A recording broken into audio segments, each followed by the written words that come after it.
Hello guys, അപ്പം നമ്മുടെ ഇന്നത്തെ റെസിപ്പി ഉണ്ടല്ലോ.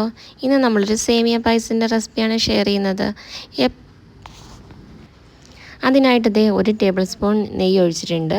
ഇനി നമുക്കിതിലേക്ക് അണ്ടിപ്പരിപ്പ് മുന്തിരിയൊക്കെ ഇട്ട് ഒന്ന് വറുത്തെടുക്കണേ.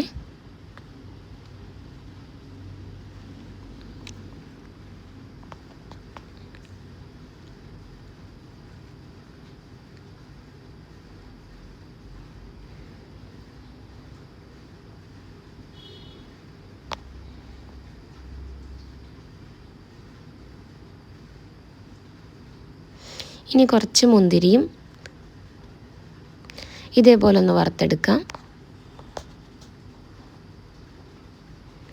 ഇനി നമുക്ക് സേമിയയും കൂടി ഒന്ന് വറുത്തെടുക്കണേ.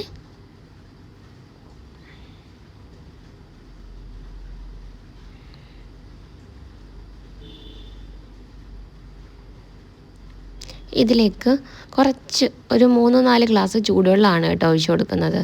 ഇനി ഇത് നന്നായിട്ടൊന്ന് വേവിച്ചെടുക്കണം.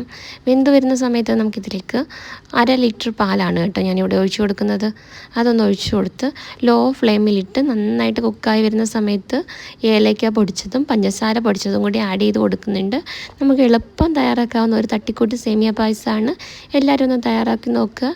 വീഡിയോ ആദ്യമായിട്ട് കാണുന്നവരാണെങ്കിൽ ഒന്ന് സബ്സ്ക്രൈബ് ചെയ്ത് സപ്പോർട്ട് ചെയ്യുക. ഇതേപോലെയുള്ള സിമ്പിളായിട്ടുള്ള വീഡിയോസും റെസിപ്പീസും ഒക്കെ ആയിട്ട് ഇനിയും കാണാം കേട്ടോ. അതുവരേക്കും ബൈ, ടേക്ക് കെയർ.